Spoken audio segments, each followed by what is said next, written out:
विधान परिषदेच्या उपसभापती डॉक्टर नीलम गोहे यांनी आज महिला आयोगाच्या संदर्भात चर्चा करण्यासाठी आजी माजी सदस्यांची बैठक बोलावली आहे।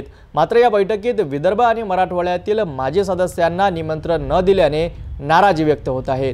विशेष म्हणजे यापूर्वी आयोगावर सदस्य म्हणून काम केलेल्या डॉक्टर आशा मिरगे, आबा पांडे, यशोमती ठाकूर आणि डॉक्टर विजया बागडे यांना बैठकीसाठी बोलावण्यात आलेच नाही। याच पार्श्वभूमीवर माजी सदस्य डॉक्टर आशा मिरगे यांनी तीव्र प्रतिक्रिया व्यक्त केली आहे। नमस्कार, मी डॉक्टर आशा मिरगे, माजी राज्य महिला आयोग सदस्य। आज सकाळपासून त्या विधान भवनात होणाऱ्या मीटिंग बद्दल असं आहे की मला बोलावलं नाही म्हणून मी नाराज आहे। नाही, मला बोलावलं नाही हा विषय नाही, परंतु विदर्भातल्या 11 जिल्हे आणि मराठवाड्यातले 8 जिल्हे यातल्या कुणालाही बोलावलं नाही।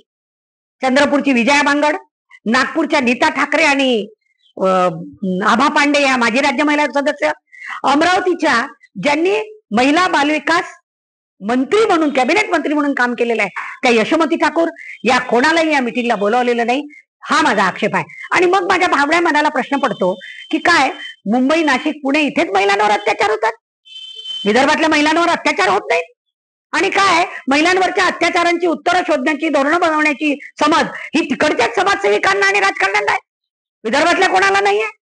खरोखर सांगता सगळेजण मान्य करतील, सत्ताधारी सुद्धा मान्य करतील की मराठवाड्यातल्या आणि विदर्भातल्या महिलांवरच्या अत्याचाराचा बाज हा वेगळा आहे। मराठवाड्यात 100 रुपयासाठी बाई मारली जाते, विदर्भात गल्ली गल्लीत हुंडाबळी होतात। आत्ताच हिंगणघाटला ज्या पद्धतीने पेट्रोल टाकून महिला जाळल्या गेली 2 वर्ष अगोदर, सांगा मुंबईत किती वर्ष अगोदर असं झालं होतं? म्हणजे आमच्यावरचे अत्याचार वेगळे आहेत।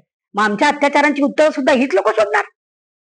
कुठे नेऊन ठेवलाय आमचा महाराष्ट्र? आणि मुख्यमंत्री मात्र नागपूरचा। खरंच खेद वाटतो आणि मुख्यमंत्री महोदयांना मी विनंती करेल की कृपया विदर्भाला इतका हलक्यात घेण्याची गोष्ट करू नका।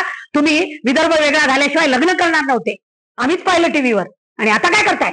महिला आयोगाच्या बैठकीत विदर्भ आणि मराठवाड्यातील माजी सदस्यांना निमंत्रण न दिल्याने आता या भागातील महिलांच्या प्रश्नावर कोण आवाज उठवणार असा सवाल उपस्थित होत आहेत। या बैठकीच्या आयोजनावर आणि निमंत्रणाच्या पद्धतीवर आता प्रश्नचिन्ह निर्माण झाले आहे।